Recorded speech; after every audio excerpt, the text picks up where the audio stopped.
All right, everybody, we're jumping into the Sun Belt on today's show, previewing one of the teams that should be favored to win the conference this upcoming year. That is App State. And joining me is the play-by-play voice for the Mountaineers, Adam Witten. And Adam, I appreciate you taking time coming on the show. Look, man, first of all, Philip, thank you for having me. But if I get the opportunity to talk football in June, when we are still, I think as of our recording, we are now 73 days from kickoff for the Mountaineers, I'll take it. I'll take it because not having football in my life right now is very difficult. So thank you for giving me the opportunity to talk some football today. Yeah, absolutely. Absolutely. Look, I'm with you. That's why I watch the UFL and any form of football I can see on TV. I will watch it. Uh, But yeah, I appreciate you coming on. And Appalachian State. I hope I just said it long. I hope I You said it did. correctly. Yes, Okay, nailed it. there we go. I didn't mean to do the long form, but it just came out. Oh, and I'm always intrigued because I do a lot of times this time of year interview a lot of play-by-play guys because this is kind of, especially at the college side of things, this is kind of like the slow time. If there's baseball is over, you're in between that time. What's this time of year like you for? Yeah, that's a good question. So this time of year is there's some golf, there's events, there's beautiful weather in Boone because I mean, look, if you've ever been to Boone, North Carolina, you know that late in the football season and during the winter, it's cold, it snows, it's windy, and we get our share of games where the weather isn't ideal. But this is the time of year when Boone is at its best when it comes to weather. So while people in the deep south are sweating through 90s and sweltering humidity, the folks in Boone are dealing with temperatures that rarely reach 80 degrees and don't have to deal with humidity. And so being in Boone this time of year gives you a great chance to be outdoors. There is some football stuff going on. Players are doing kind of individual OTAs, working with our strength coach, but we do an annual golf tournament in the summer. We have an outdoor stadium concert series where Brad Paisley is coming to Boone in July.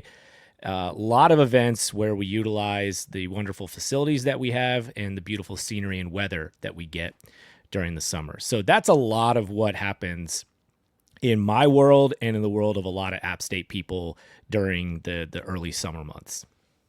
Yeah, down here in Dothan, where I'm at, the very southeast corner of Alabama, about a hour away from Troy. Yeah, it's we don't even get excited. Some people get excited when summer officially hits because down here we're like, oh, it started 2 months ago. It's already a thing down here for us. Mm-hmm. Um, just kind of looking back last year, of course, like I said on top, App State should be one of the favorites in the Sun Belt coming in after a 9-5 season last year, 6-2.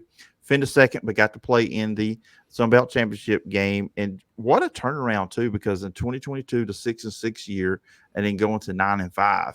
Just kind of looking back at last season, what was the big catalyst for that bounce back? Yeah, so there are some tangible things and there are some intangible things that you can point to when it comes to the turnaround last year. And as you mentioned, mid October after a trip to ODU, the team was 3-4, and we were thinking, oh man, are we going to have a repeat of 2022? Or are we going to have something that could be worse than 2022, where you don't go to a bowl game again? And so that was kind of the moment where the season could go one of two directions. It could completely fall off the cliff, or it could set up for a tremendous finish. And thankfully, the team finished winning its last 5 regular season games, went 8-4. As you mentioned, overall 9-5 because they went 1-1 in the postseason, losing the Sun Belt Championship game, but then winning their bowl game in Orlando. The tangible thing that happened was a strategic and tactical change on the defensive side of the ball. So App has, for as long as they've been in the FBS, and as long as Scott Sloan, particularly the current defensive coordinator, has been a part of the program, App has run a base 3-4 defense.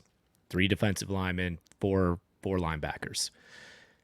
They made a change to what they called their star package. So instead of a 3-4 alignment they took one of those linebackers and basically turned that into a star position.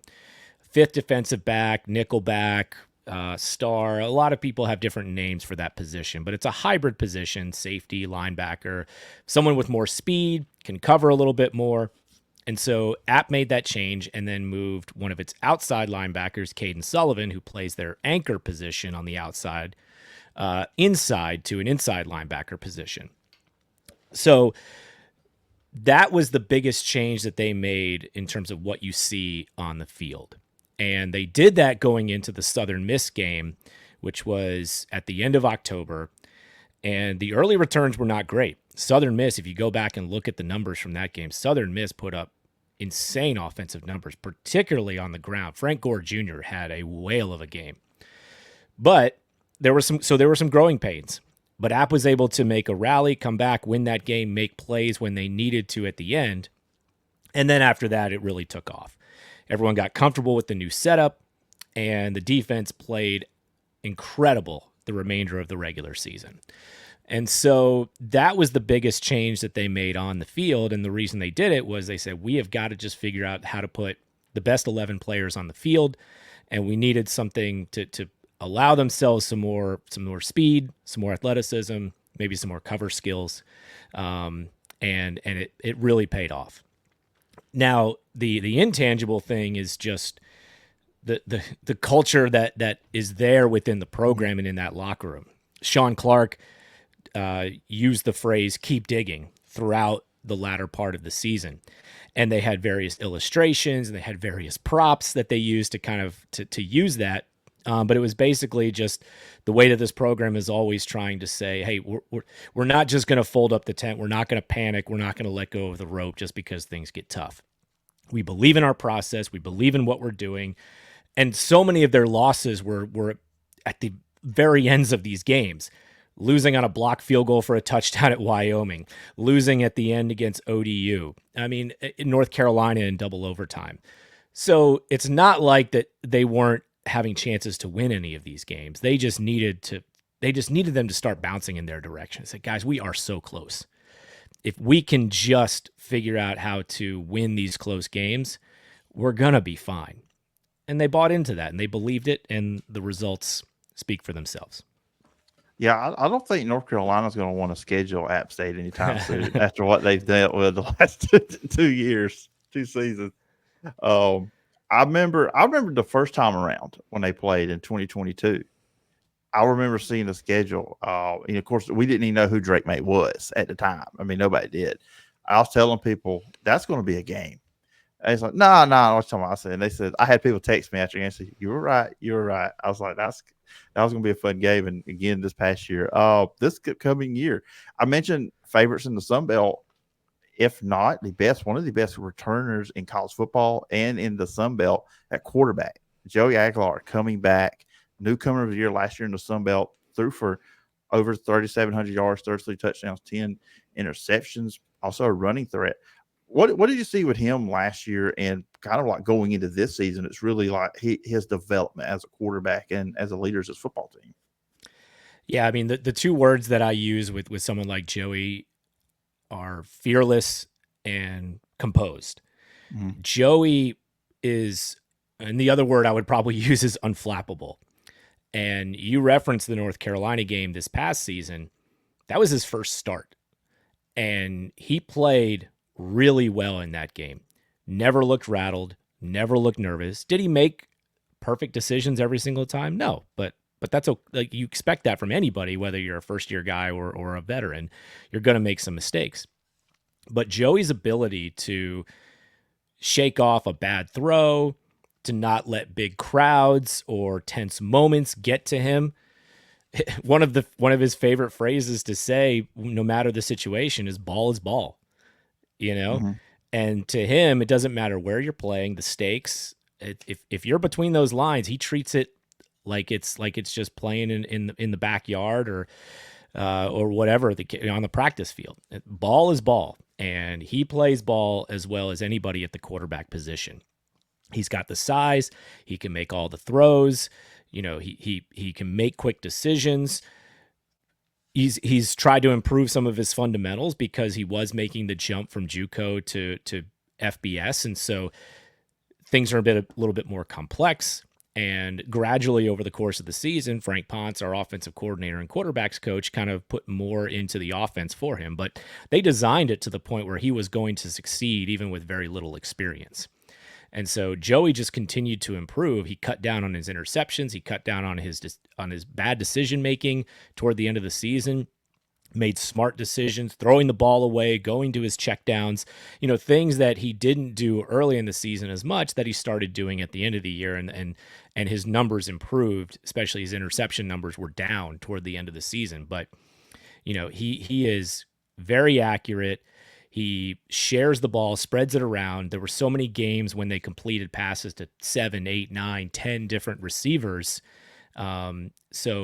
And he puts the ball in position for his guys to make a play, particularly someone like Caden Robinson, who really came on with strong production and is going to be their number one receiver coming into this year. So, yeah, Joey is we're super excited about Joey leading this offense for another season because of the way he finished the year. But that's kind of the way you look at someone like Joey Aguilar. Nothing's going to rattle him. He is unflappable.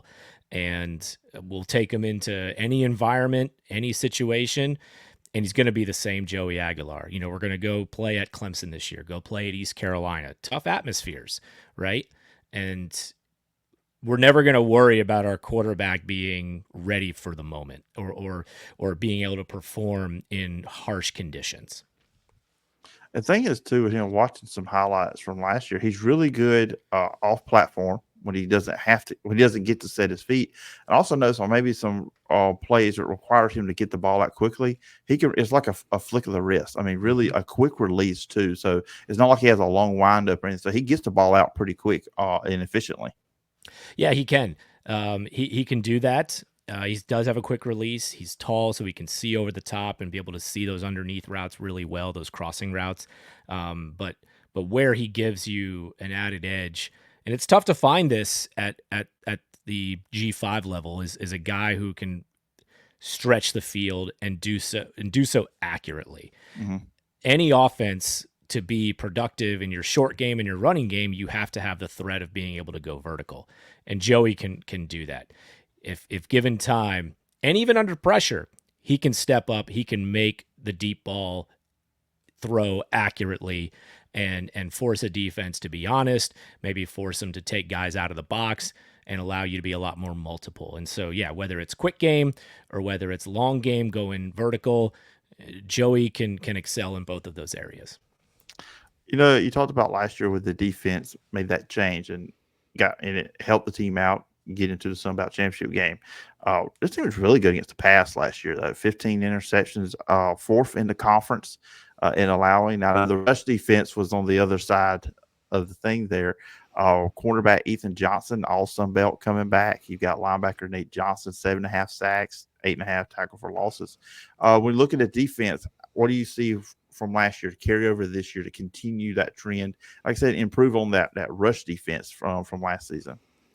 Yeah, I mean, a lot of it starts up front. I mean, as you know, Phillip, the key to a good pass defense sometimes starts up front by being able to get pressure without having to bring extra guys, right? If you can get pressure with 3 or 4, now all of a sudden you become really good against the passing game. And someone like Nate Johnson really emerged at that, we call it the dog position, but that edge rusher. He's going into his true sophomore season after being a freshman All-American. And then you've got guys up front that also can play a big role. Sean Collins, Santana Hopper, Michael Fletcher, Marcus Clark, Thomas Davis also at that dog position. There's a lot of guys. They're very deep and very talented up front. But in the secondary, Ethan Johnson is a young corner, but is great in man coverage. And Tyreek Funderburk was a transfer from Richmond who got picked up by the Buccaneers as an undrafted free agent. Fast, also good in coverage. They could play man coverage on the outside. And when you can play man and you can rush as many as you need to, because you can play man on the backside, it makes you so multiple defensively and very tough to scheme against. So, part of it was the personnel, but also it's App always wants to make sure that it just stays on top of everything. You're going to see a team that's going to give up yards, maybe in the running game, maybe in the passing game. But what hurt them in some of those in some of those close losses early in the season was giving up deep balls.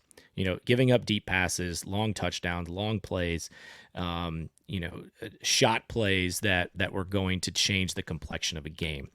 And some of that was with some new guys, some young faces at safeties, at corners, at that star position.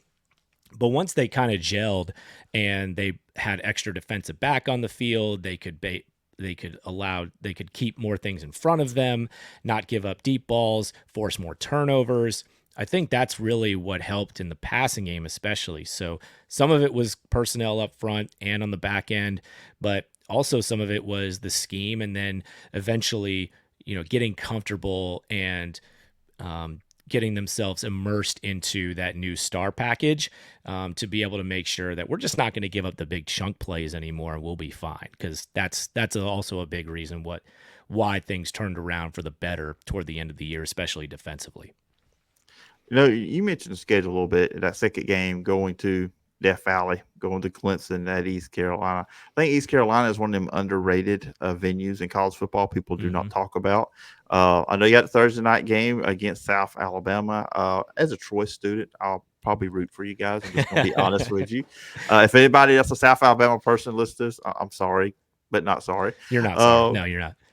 I look personally, I was kind of sad looking at the schedule. Said I wish Troy. I always enjoyed the Troy App State matchups. They were there were so many great matchups between Troy and App State, and it before the conference expanded, when there wasn't a conference championship game, it felt like, okay, who's going between Troy and App State is going to determine who wins the conference. But it's not there. We'll see them in the Sun Belt title game. But any other matchups or venues going to that you really sticks out to you about the App State schedule? Yeah, so you mentioned the two non-conference road games. App played Clemson down in Death Valley back in 2015. I was not there for that game, so this will be my first time seeing the Mountaineers play in that venue. I've also never seen the Mountaineers play in Greenville against ECU, even though they've done so before, but I was not there for that trip. So you're right. I mean, people know what Death Valley is. It's loud. It's what, 90,000 people, maybe more. So that's going to be a crazy atmosphere. But App's got a strong alumni base in that part of the region. App went to Williams-Brice in Columbia to play South Carolina back in 2019, and we had a huge contingent of App State fans at that game. We're expecting something similar at Clemson. App State travels, and that's not one that's very far to travel to. Our largest alumni base is in Charlotte, which is only about an hour and a half from Clemson, depending on where you are in the city. So, yeah, there are going to be a lot of App fans at that Clemson game. Same with Greenville. This is a great rivalry, intrastate rivalry, East versus West, and a non-conference game. And so, this will be the first time in this 4-game series that App will go to ECU. The first game was in Charlotte at the Panther Stadium. Last year was in Boone. The next two will be in Greenville at ECU's place. And so looking forward to both of those trips and seeing App, at least for me firsthand, seeing our team play in both of those venues for the first time. Now, in terms of the conference games, getting a chance to go down to Louisiana, I always enjoy that trip because the people there are typically hospitable and the food is fantastic. One of my favorite road venue meals is at Louisiana, a little place called Old Time Grocery in Lafayette. I don't know if you've been there as someone who maybe has been to Lafayette a few times, but if you haven't, make sure to put that on your list. And in terms of other road games, the Mountaineers will go to Coastal Carolina on a Thursday night. We'll get a lot of fans down for that one. Go to Marshall, which is a good rivalry in the East Division, and go to Statesboro, which we never enjoy doing, but you have to do it every other year to close the season. So, yeah, it'll be an interesting set of games coming up this year, going on the road. But I agree with you in terms of App and Troy. I mean, we love the 2022 game, that's for sure.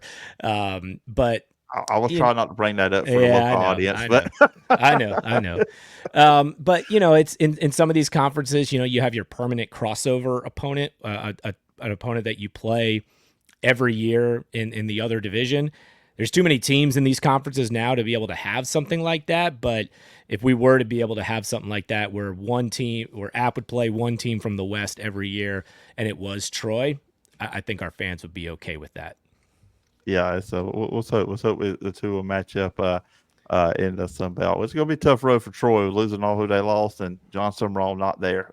Coach Parker will see he can keep up with it and get them and App State matched up.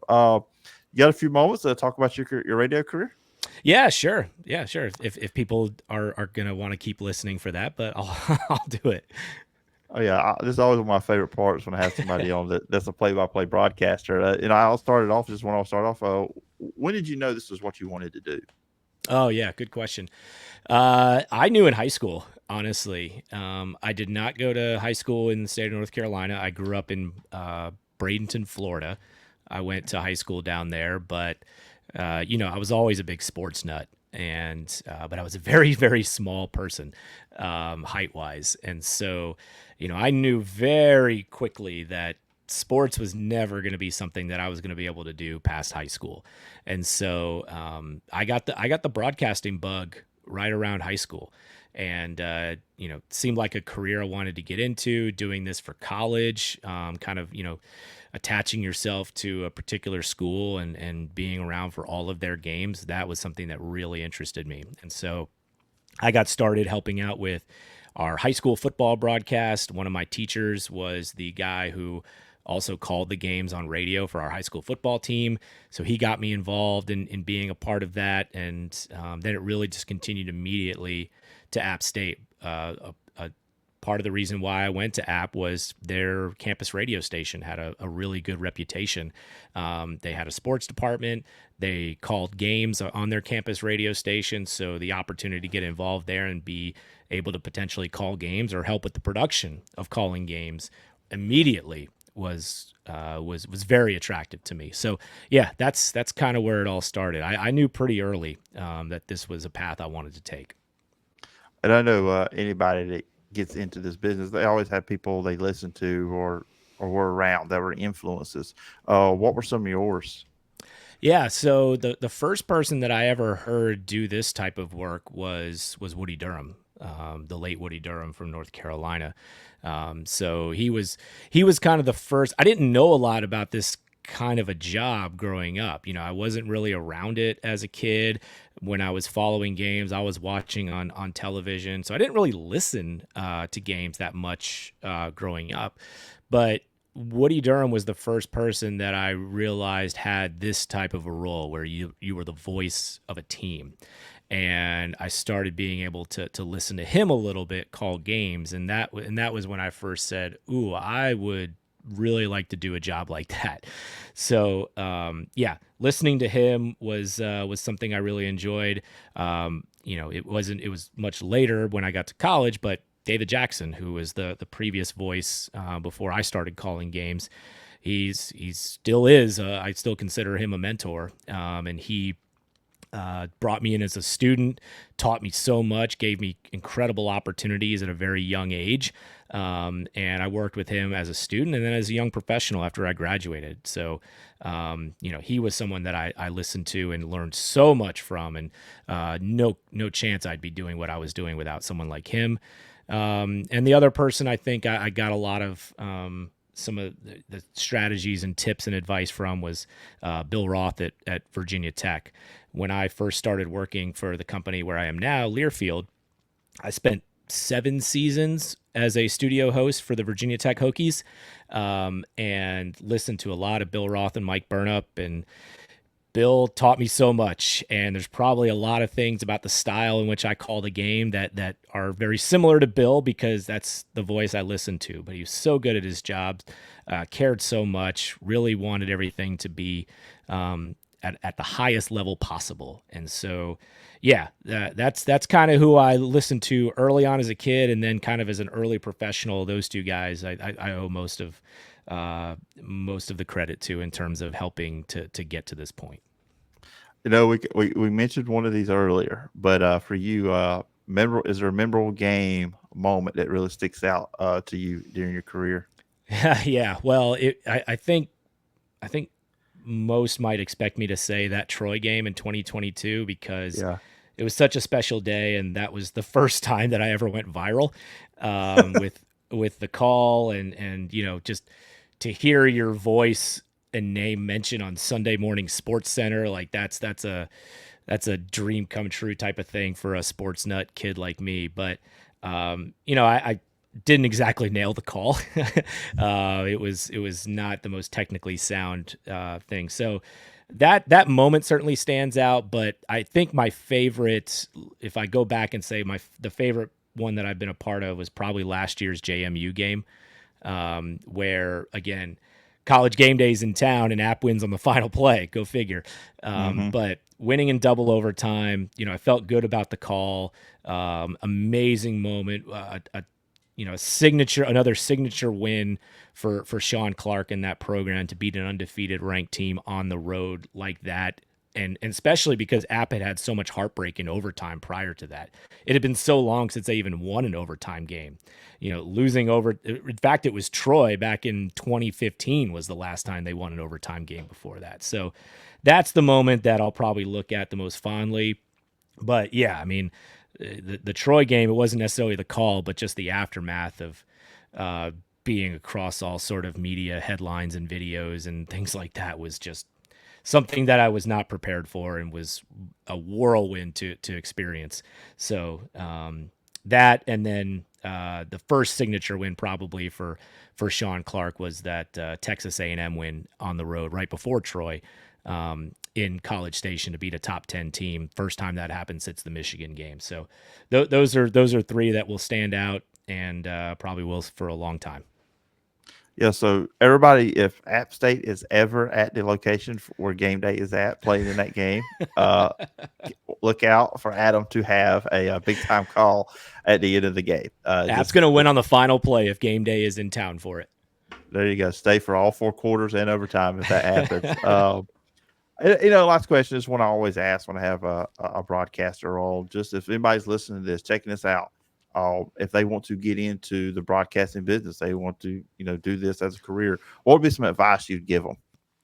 Yeah, it's no secret, and I'm not saying anything totally unique when I say it's about relationships, but I think it's about the way you go about making those connections and relationships. To me, when I talk to folks, the advice I always give them is find people that are doing the job or are working for the company where you want to be. Find those people and connect with them. Don't reach out asking them for jobs. I think a great way to get those connections established is to say, hey, Phillip, I love what you do. I'd really love to be doing a job like that one day. That's my career dream. I'd love to meet with you for 30 minutes or an hour and just kind of see what you do, shadow you, talk to you, learn about what you do in the company where you work. And you're not going down there asking for employment. You're just trying to meet people and learn about what they do. Because I know that if I get emails from folks saying, hey, do you have any play-by-play openings? Those get ignored either by myself or a lot of others. That because you're not showing you're not showing that you necessarily care about the people that you're reaching out to or about what they do or where they work. You're just looking for a job. Mm-hmm. And I can appreciate that. It's hard to find jobs, but it requires a craft. It requires to do some groundwork. And so, but if somebody reaches out to me and say, hey, I love where you work. I love App State. I love Learfield. I love play-by-play.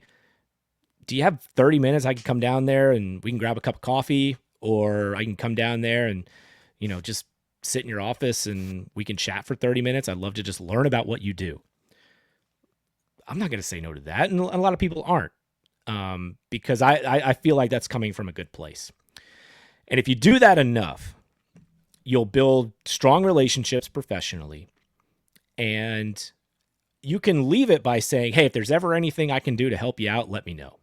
Mm-hmm. And one day somebody might reach out to say, oh, hey, you know what? We need someone to handle this. I met this guy, came in the other day, really enjoyed talking to him. Let me see if he's interested in helping out here, he or she. I feel like, look, if people are looking to just break in somewhere, you're gonna have a lot more success, better chance of success, I should say, better chance of success than if you're just blindly emailing people your reels or your websites or asking if they have any job openings. Just build a meaningful relationship and go learn about. You may go and talk to somebody and say, oh, I actually don't want to do this anymore because I learned a lot more about what this person has to go through. So that's my advice to people. You got to build a good web of professional relationships, but you got to go about it the right way, in a way that's genuine. Yeah, when I've asked that question, relationship is the common theme I've heard from a lot of guys. And Adam, I told you 20. I've kept you 30. It's been great. I appreciate your time today coming on the show. If listeners, viewers want to check it out, where can they find you and all the other stuff you're doing? Yeah, I appreciate that. So you can find me on, I guess, X, formerly Twitter. People probably still know it as Twitter, at Adam B. Witten. Witten is spelled kitten with a W. Instagram, Adam_Witten. I do a daily countdown to the start of kickoff on X. Every day we post some sort of number related to how many days it is toward kickoff. So if you're interested in that, and then we post some fun content during the season. So also co-host a podcast during the summer, Nothing But an App State podcast with my guy Brett Strelo at App State. So that's another place you can find our stuff. All right, sounds good. Everybody go follow Adam, check out his work. And Adam, I appreciate the time, and I hope we can do this again sometime down the road. Phillip, I appreciate it, man. Enjoy the rest of your summer.